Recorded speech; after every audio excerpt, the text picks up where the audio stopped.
كان رجال يسوى احطه على راسي، ليش لا؟ رجال الله خلقه. بتغسلي له رجليه؟ يا حبيبتي لو لم يكن هو ذكر كامل انا ما راح اكون انثى، انا حكون انثى على مين؟ على انثى زيك؟ مش لازم اكون انثى على ذكر على رجال بحياتي. الانوثه انه نغسل الانوثه اني اكون انثى وهو ذكر. طبعا الانوثه انا وعيت شفت امي، انا وعيت شفت امي تغسل رجول ابوي بالمي والملح كل ما يدخل البيت. طب هو بيغسل لها رجلها بالمي والملح؟ هو يقدرها بطريقه اخرى ارقى من كذا. هو موفر لها الماء.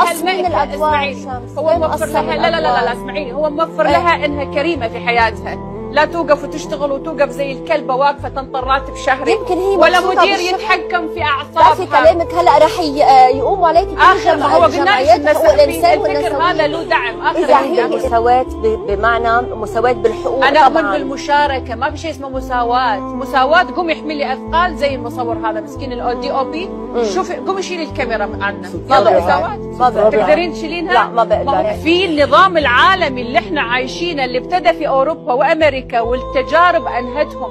حياه برا الغرب عباره عن سنجل مام، كلهم عندهم اولاد وعندهم بنات وما عندهم ازواج، لدرجه ان حتى بالدي ان اي ما يعرفون منو ابوه. هذا الاستقلاليه احنا نتكلم اللي ابتدوها بالاول كبدايه كاغراء. كوني مستقله، كوني مقتدره، كوني